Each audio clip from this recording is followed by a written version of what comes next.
very first ever client was referred to me. It was a guy in Bradenton. He calls me on a Saturday morning.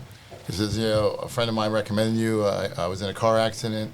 And I said, all right, I'll come see you right now. And he's like, you'll come to Bradenton? Like, the lawyer's going to come see me? And I'm like, yeah, absolutely. He goes, well, where are you? I said, Sarasota. He goes, I hang out in Sarasota. I'm going to be there anyway. I'll come there and meet you there. I said, all right, where do you want to meet? And he says, I'm going to be at a bar called the Paddy Wagon. You know where it is? Yeah, I know where it is. And we get there when they're opening up, right? So, like, the girl comes up, would you like a drink? And, like, I just instinctivly ordered a drink. And then I turn to him, I go, I hope that's all right, I don't want to be unprofessional. He goes, I like you better now. You're my lawyer. You're hired. So that's how we want to present. There you go. We're in the pod. This is Tom Cherichello. He's an attorney. He does, tell us about yourself. I do personal injury and property damage.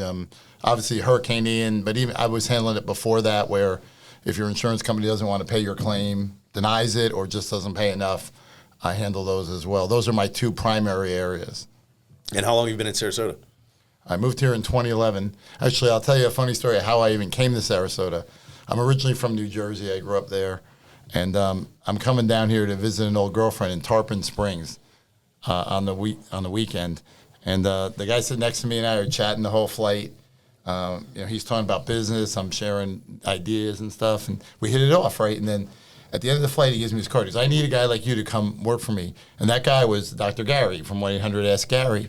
Love it. And I never heard of him, right? So I just threw the card away. And then he calls me the next week. He goes, Tom, when you coming to work for me in Sarasota, Florida? I'm like, I'll be right there. That's how it started. I fell in love with the place right away. Like, friends of mine from Jersey were calling me, what do you think about living in Florida? I said, well, this place is paradise. I don't know about the job, but the place is paradise, because I was worried about being able to make money in Florida. Being from the Northeast, it's a wealthy area, New York area, Philadelphia, New Jersey's a rich area. But I've worked hard, and it's gone very well. I'm not complaining. Where do we stack up against New Jersey and the wealth, per capita? Well, Sarasota is obviously right up there. I mean, the whole state of Florida not so, but Sarasota stacks up against anywhere, I would say, wealth-wise. Sure. I'm sure Felipe could attest to that. While we passed Felipe, you missed the beginning of the last episode where he kind of broke down Sarasota SpeaX, how we kind of came up with this idea, where it came about, and kind of what the goal is. So why don't you share a little bit of that? So you kind of touched on it. Like, with this podcast, we want to basically bring folks who people wouldn't otherwise know, who have really interesting stories. We want to introduce them to everybody else and kind of share our talks with them. The problem with Sarasota, if it is a problem, is everybody thinks this is just an old retirement community. And just that like could your be, friends in New Jersey thought when you moved that down. could be farther from the truth, right? Are there like old people Correct. there? What are we going to do for fun? I'm like, I'll show you what we're going to do for fun. So, Paddy wagons, baby. Oh, you're better than that. Listen, you spent time with us before. We know a lot of interesting people here with very unique stories. I mean, from all over the country. From all over the world, really. I really never dealt with, well, I shouldn't say that. I mean, I did work for a big developer from the Midwest, but you see a lot of people from the Northeast and the Midwest here, and very interesting stories. And they're very quiet most of the time. They're out chilling on Lomito Key or on Siesta or downtown, and they're traveling a lot. So if you don't know them, you're never going to hear these stories. So we want to, I like to say I like to talk out of school on this podcast, and we like to have the real conversations that people aren't having. All right, well, let's dive into Tom's story, the origin story. So something that separates you from your competition is you worked on the other side of it. Absolutely. My first quote-unquote real job while I was in college, I didn't want to wait tables or bartend. I got a job with an insurance company. And I was worried about being able to go to school and do the work. And I remember my first boss, he's like, I don't care when you do it. You could do your claims at 3 o'clock in the morning for all I care. So I could do them around my school schedule. And, like, it's funny because I had no clue what I was doing. Like, they didn't train me. They just gave me a camera and a clipboard and said, go out there. Whether it be a homeowner claim or an auto claim, I had no idea what I was doing. But I worked really hard, and I asked questions. And, like, sometimes if I encounter a contractor that knew what he was doing, that I could trust, not to rip me off, rip my company off, I would learn from them. And then I ended up getting promoted, became a supervisor, claim manager, regional manager, and then one day I realized, like, these lawyers are making all the money. While you were still in college? All that while you were still in college? Well, no, after college. After college, you stayed on? Yeah. I mean, and I was making like a full, like most college students, it's a part-time job, but I was making like a salary while I was going to college. Like, people were raising families off what I was making. So, I enjoyed it. I still enjoy it, but I know how insurance companies work. To answer your question, that's what I bring to the table. Like, I'm not going to sit here and tell you I'm the best lawyer around, but I know how to get insurance claims paid. I know why they pay them. I know why they deny them. I've been that guy, signing those checks or signing those denial letters. Like, denial letters usually go up the chain, if not an attorney, a manager, when they don't pay a claim. And look, this is an important issue right now. It's hard to get insurance and to get claims based on what's been going on in the state. Huge Dude, it problem. was just my cousin in Fort Myers. Just his birthday. I text him, "Happy birthday! How you doing? Whatever." He's like, "Good, dude. I'll be doing great as soon as I get these insurance claims paid." He's like, "I'm selling my boat just to, cover it." He's like $100,000 in claims, and he makes good money. He just doesn't want to shell it out of his own pocket. So $100,000 in claims, and the insurance company that we won't name dropped him a $25,000 check to cover $100,000 in damages. So now he's in a lawsuit. Well, the companies I worked for would deploy me to catastrophe situations. I was at Hurricane Andrew in '92. I was at Katrina in '05. This is all on the insurance side. Yes, on the insurance side. And the difference now is I've never seen it before. Like, these catastrophic claims that they're just not paying. And you're going to say I'm biased, but it has nothing to do with business or making money. It's what I'm seeing is really unconscionable. And there's a lot of reasons for that. Insurance, when I started, there were very few carriers. They were all making boatloads of money. There wasn't competition. Now the game has changed. It's price competitive. They have to charge less. There's a lot more of them out there. So there are a lot. Let's not start feeling bad for the insurance companies, all right? Because I'll tell you what, they never have the bandwidth to pay up for the claims or take your calls when the claims are being filed, but they damn sure have the bandwidth to collect those checks every month. Well, I'll tell you a funny story. I won't say who my insurance company is, but it's a huge one, and it's automatically taken in my checking account. So I had to get a new debit card because a young lady was getting a little aggressive with that card. Also, remain unnamed. She'll remain unnamed. But I forgot to change it with them, and then I get an email saying, you're late. And I'm like, what do you mean I'm late? There's tons of money in that account. And I realized why, because I had to go in, and then they're not shy about. Yeah, they got the bandwidth to collect. They just have their bandwidth really shrinks when it's time to pay. The billing out. department is like 40-50% of the company. Yeah. Right? I had to go in and put in the new debit card number, and I was good. Well, they come through. They sponsor stadiums. They have commercials on TV constantly, commercials on the radio, and then when everyone has their claims, this is a catastrophic event. The reason you have insurance, the hurricane comes through, rips up Florida, and they say, "See you later. We're leaving the state. Let's let the taxpayers deal with their mess." So it's wrong. When I was a kid, the number one advertising by far on Football Sunday was beer commercials. Now it's insurance. Like, they've actually passed it, and that's when you're advertising NFL. I'm sure we all know that's crazy money. Crazy. They can afford it. Okay. Well, let's dive into. So you're in Florida now. You're working with Gary. I am an attorney for him. No, I mean when you first moved to. Excuse me. I worked for Gary. That's correct. Mm-hmm. So that's what brought you to Sarasota. Correct. And then you. It was his idea for me to become an attorney. Like, Gary's like, I deal with 1 million of them. I think you're better than them. I'm like, Gary, you're what age at this time? I was over 40. Yeah. Like, I didn't become an attorney until later in life. Wow. I had invested well. I have a business in New Jersey. You want to get into what kind of business you got in New Jersey? I'll get into that. Alcohol consumption is involved. I realized, like, how good a business that was. Wait a minute, I'm selling this beer for $5. It cost me $1. But it was Gary's idea, and he strongly encouraged me. And I passed the Florida bar on the first try, Louisiana bar, which obviously Louisiana is number 2 for hurricanes after Florida. Right. So I just need to get Texas. I'm actually studying to take the New York bar in July. So. And the New York bar gets you good for Texas? Exactly. There's reciprocity there. So I thought I'd never take another test. I mean, I'm up till 3 in the morning watching videos, getting ready, but.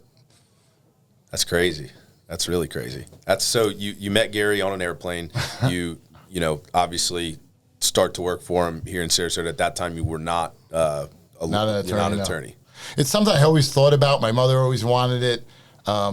It was in the back of my mind, but I was actually probably more thinking about retirement than being an attorney, to be honest. But I love it. I love helping people. This is going to sound like a cliche, yeah, right? But I really... You just love helping people. When you hand... I mean, I like winning. I think we all do. But I love handing people that check. And, I mean, I've had people just break down crying. I had 2 homeless people. They were on a scat bus on New Year's Eve, and they got hit by a drunk driver of the bus. And they're like, just get us anything, And when I handed them those checks, the woman, the girlfriend, just broke down crying. It was life-changing, the amount of money I handed her. Yeah, for a lot of these people, that check's the biggest check they've ever seen, correct? Correct, absolutely. There's no doubt about it. And I take cases like my staff. I'm the only attorney in my firm. I have 3 paralegals.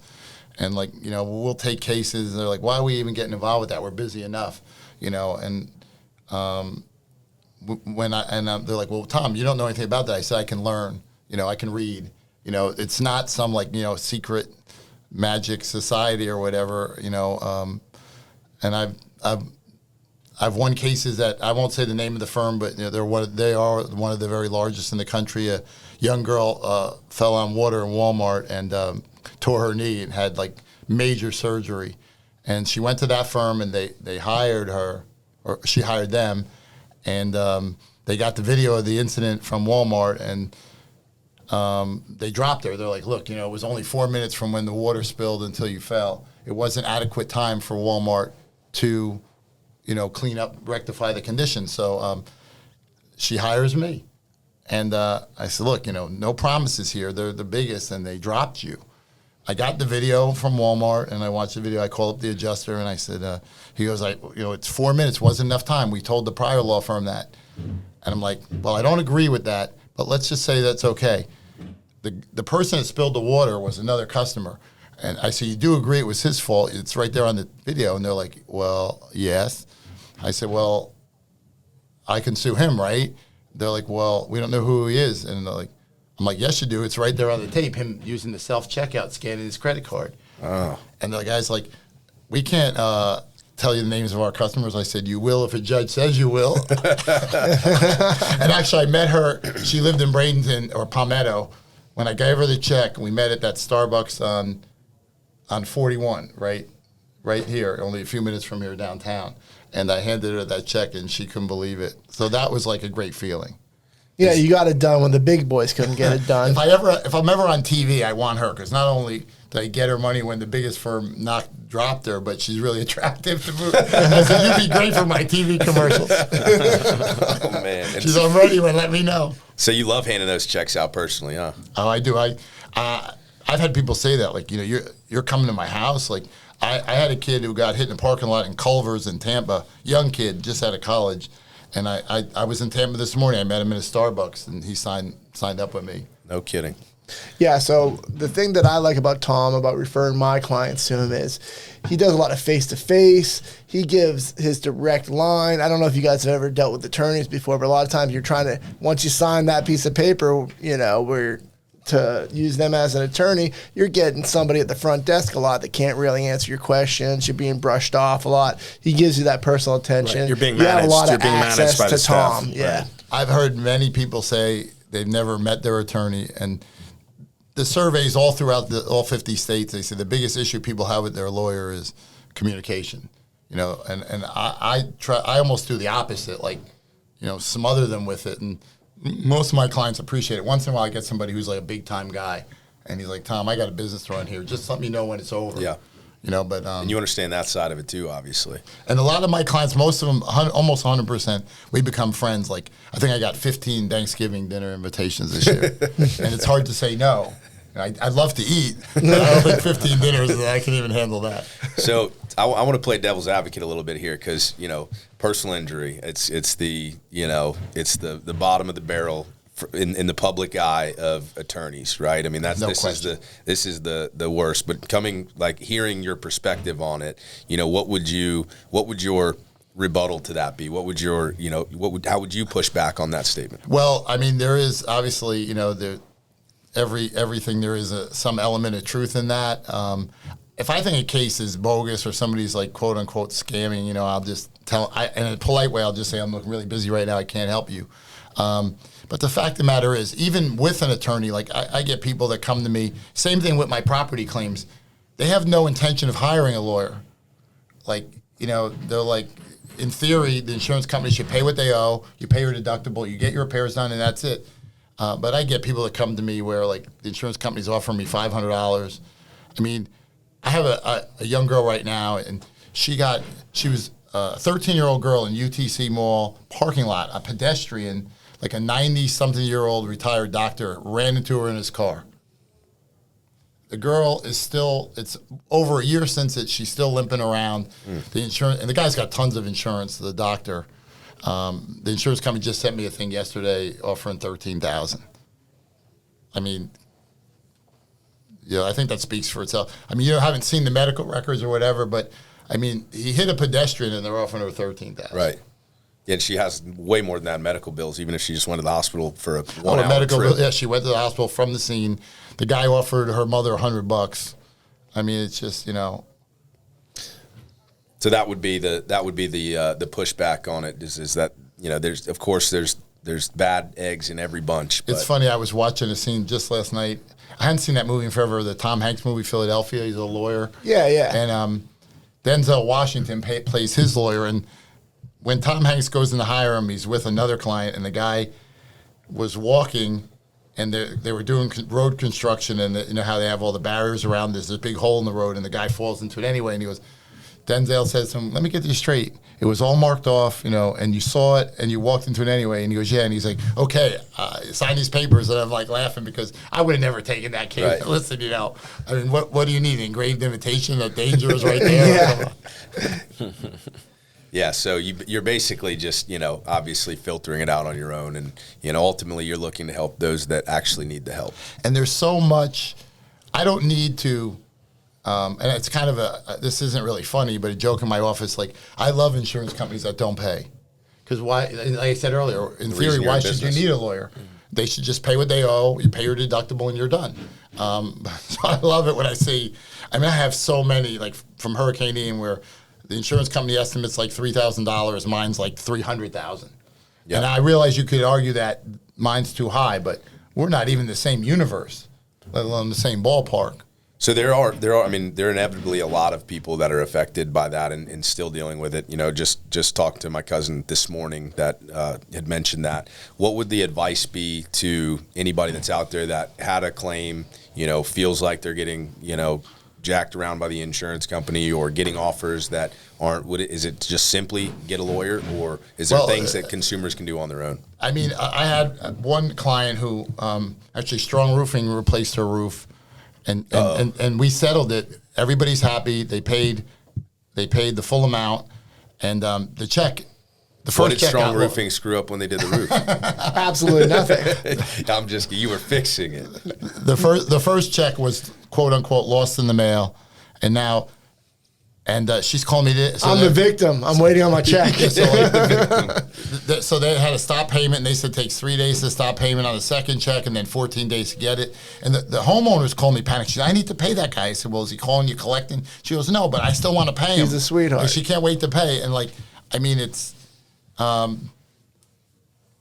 But the options, to answer your question, so she was talking about making an insurance department complaint, and this is not to disparage the Florida Insurance Department. I'm a licensed insurance adjuster in like 8 states before I was an attorney, and they're just inundated. They don't have time to be looking at every complaint saying, okay, let's put somebody on it and call the insurance company and find out what's going on. So basically your only options are you can hire what they call a public adjuster. They're licensed by the state. They're not attorneys. The problem with, I have some really good public adjusters I work with. They're very knowledgeable, and they'll get homeowners a fair recovery quite often, but the problem is they have no power. The insurance company says, "See you later, we're not paying it." It's going to an attorney anyway. So unfortunately, the only thing That step is free, I'm assuming. they charge a percentage of the claim. The public adjuster does. Yeah, so here's what you risk by going to a public adjuster, right? So if I'm the roofer, I come there, I take a look at the roof, and I go, hey, you have severe damage. You know, you rightfully should be paid to replace your roof. If you go to a public adjuster, and it worked well before the hurricane, but if you go to a public adjuster, they're going to hit you for 10%. If they can't get it done, they're going to kick it to a lawyer and hit you for another 10%, right? So if you can... So you can't pull it back from that public You adjuster. got it. Once you're signed up with the public adjuster, they want to eat too. Hey, I did my part. We couldn't get it done at this level. I'm kicking it to the lawyer. So you're a smart guy, Brad, right?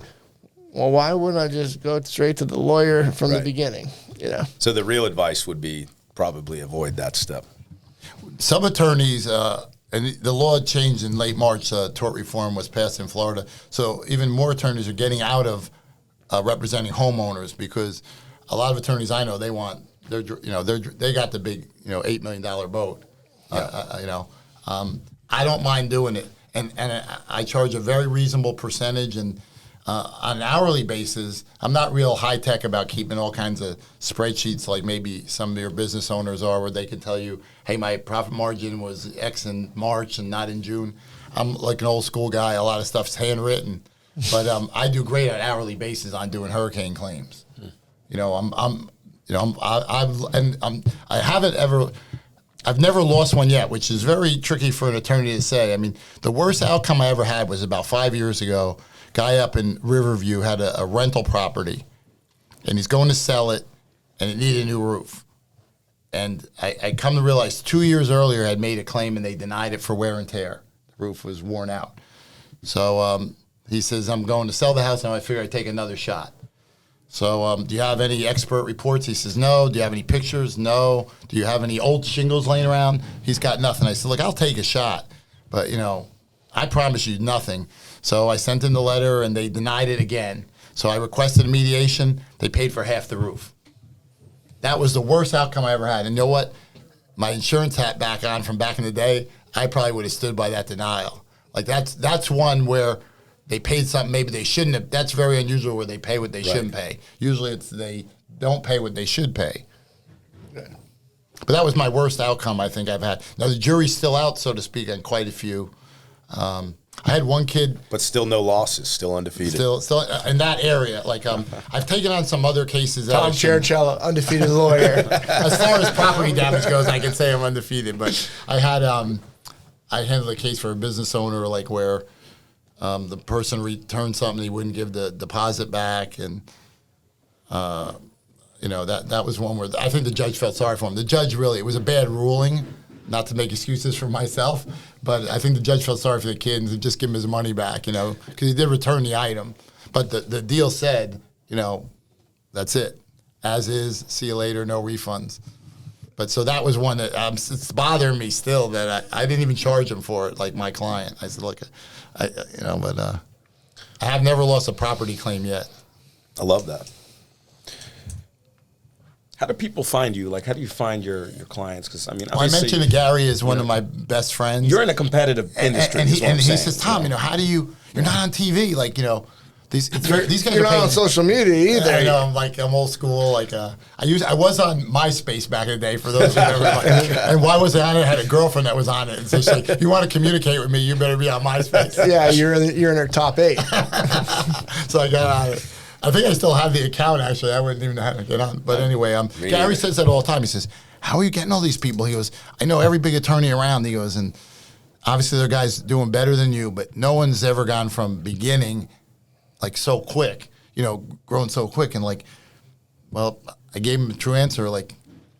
I go to people's houses or their work or whatever. I'll see them on Sunday, on holidays. And I've done this many times. I'll go into a bar, just buy drinks for the bar. And he's, and people may, they might remember that lawyer they saw on TV, but they definitely remember that guy who bought him a drink. Did you ever know? We're going to the bar after this. Did you ever know Tom Hudson, the prominent DUI attorney? Yeah, I know him actually. I refer my DUIs to him. The problem is, he's one of the best DUI guys in the state. Yeah. The problem is, a lot of people get DUIs. They don't have the money. They're looking at, they maybe didn't have the money for the Uber. Is that a free plug for Uber? Can I get? Oh man! But I just brought him up because I've definitely seen him buy drinks. no, I have his card, and it's legal for one attorney to pay a referral. So he's, look, anyone you send me, I'll pay a referral. But I lost a lot of people because they just didn't have the money. He's like basically, he's the Mercedes of DUI guys. If you're getting Okay. Which sometimes it's worth it, right? Absolutely. I mean, DUI really stays with you. When I was a kid, it was like a speeding ticket, literally. But now it's like you might employers won't hire you. Could affect obviously your insurance. I mean, there's a lot of ramifications to a DUI. Well, we kind of talked about it a little preemptively, so we're going to switch gears. But, one of the things we've talked about several times on this podcast, just because ever since the first episode, we spent probably 20 minutes talking about roundabouts. So we got to know what's your opinion on the roundabouts in Sarasota? I have two hats. As a driver and just a private person, I think it's absolutely idiotic. Because everybody's like looking at each other and who's going to go. But as a personal injury attorney, I love it. There's accidents. I mean, I have quite a few right in front of the Van Wezel. Yeah, that's the worst one. That's the worst one. That one's got a traffic light that if you're like me, you don't even understand that the damn traffic light's not for traffic, it's for pedestrians. Dude, when that thing was under construction, it sent me out to Longboat Key like 3 times. It's just falling around. When I was a kid in New Jersey, they had them and they got rid of them. And because the lawyers were making too much money. The opposite, they just keep building more. Yeah, but you guys got those lug handles or jug handles in New Jersey. Everybody hates the jug handles. Just because they don't have them anywhere else, right? You come from New York. I don't know what the hell a jug even handle in is. Louisiana, they don't. You can't make a left anywhere. You have to if you want to make a left, you got to get off this little weird exit thing, and then it puts you. You have to go right and go around like a little circle. It's kind of like on Fruitville by the Trade Center there, where you go east on Fruitville and you take a right into the Trade Center. Go around, and then that's exactly what that is, right? Okay, that's a jug. Jug handle, because it's like a Now let me tell. I got pulled over one time on that. You know how you have to merge, and I was like, I'm driving, daydreaming. Oh shit, I got to get left. So I got back left. The cop pulled me over. He's like, "You knew you were cutting traffic, blah blah blah." I'm like, dude, I'm just trying to do some roofs out east, baby. I mean, I'm not trying to cut people off in the wrap truck. The diverging diamond. Yeah, he let me off though. So, a little off topic, but what are some of your favorite bars in Sarasota? We can be here for how long do we have? Yeah. What are some of your spots? Well, Crescent Club on Siesta, Gary owns it, and it's only a few minutes from. I have walked home from there on more than one occasion. We got to get him on for sure. And Beach Club, that's obviously anyone who's lived there for a while spent time at the Beach Club. I love Salty Jim's down there. If you've ever been there for breakfast over Beneva and Weber. Bar for breakfast? Spot. Yeah, they have breakfast. Interesting. Do you like a breakfast shot? Like what are a bacon and bourbon they're or something? known for their Bloody Marys or screwdrivers. I like a screwdriver myself. That is kind of an out of the way spot. Of course, Hooters. And when I originally from the best north, Hooters in all of the country, right? There were a few Hooters in New Jersey, New York area, and they were like lame, to be honest. Like I moved down here and I'm living here like a year and I didn't go. And one day I was supposed to meet friends and they were all late, so I had an hour to kill. I'm like, I'll just go to Hooters. And I text them home like, have you guys been here? Come on. So that's another plug for getting the founder of the Sarasota Hooters on. Yeah, we got to get him the on. best high school recruiter. Well, at Hooters they say they don't rebuild, they reload. I got to tell you a funny story. My longtime accountant up in New Jersey, I won't mention his name, but when he started out, he had this ratty office and no staff, and I was his only client. And he was just starting in business, and he did a really good job for me. And I referred everybody I know. I know a lot of people up there with money. And then the last time I saw him, he's got this gorgeous office and all these beautiful young girls working there and everything, and fancy, desk. And I go in one year to do my taxes. Tom, I'm going to drop you. I'm not going to do your tax anymore. I said, well, why not? He goes, $30,000 at Hooters of Sarasota last year, right now. I go off on the guy. I'm like, I remember you. We had nobody. I never asked you for free services. Must have sent you hundreds of clients. And I go, and you know what? You're right about that. Hooters of Sarasota. It's wrong. He goes, I know. There's no way it could be. I said, that doesn't count cash transactions. I didn't write That's hilarious. I don't do that much anymore, though. I've scaled it back a lot. This was back in the day. This is all talking in the past. A lot of business meetings, right? You mentioned newcomers. Brewster's down on Main Street Love is it. really the guys there used to work at the beach club. Yep, we know I them as remember. bartenders, and they went on their own. And The it's three just the three brothers. So, Yeah. three. Two brothers, I think, right? Jacob. I think it's and- three. I thought it was Curtis. Three. I know think it's two. Curtis, Jacob. But those guys, you know, like you got to feel for when you see a story. Like I don't know them that well. They'll buy me a shot when I go in there. They raise But the we money know- from friends and family, I thought. I think And- so, and yeah, a lot of their like- friends work there, so everybody's like happy to be there as opposed to just, you know. That's very true. I don't know if job. they're looking to expand or not. But I mean, they don't really need to. I think. I mean, the place probably does. No, that pretty place well. is great, man. But, I'm typically there every Wednesday for their dollar wings. I missed it today because I had to get a haircut. But But you got to be proud of what they accomplished just going from bar. Of course, bartenders in Sarasota can do pretty well. oh yeah, I mean, yeah. I had one working in here for a while. I had one working in here for a while, and it was like, you know, she'd go into. She actually worked at Joyland. She'd go into Joyland. She'd make, you know, $700-800 in a night, and she comes here and makes $1,000 in a week. You know, this is in the early days when before she was really selling, because you know some of my top agents make a lot more than that, but making $1,000 in a whole week and has to be in an office. Meanwhile, she can go into Joyland, work one night, make $700. I mean, I'd do the same thing if I could. That's crazy. Bartenders have been a good. You mentioned source of referrals. Like, I'm not allowed to pay for a referral. No attorney is. But you know, like, people will talk to their bartender, like Yeah. their hairdresser. I guess you know, not that I would know about that. But you know, they talk to their bartender, and like they'll go and say, "Yeah, I got in a car accident yesterday," and like, "You need to call this guy." Yep. I've got a lot of bartender referrals. I love it. Of course, I give them a lot of referrals. Well, speaking of referrals, right? You heard the every guest we have on, we want to get a couple of referrals on people that, you know, not just running a successful business, not just a celebrity, but somebody that, you know, Sarasota needs to know, right? Someone that Sarasota needs to know. We need to put them out there. Obviously, Gary's one of them, but anybody that you can think of. Well, like I said, I mentioned the three brothers that own Brewster's. Yep. I mean, you got to hand it to them. Obviously, one thing about Sarasota, like it's an older.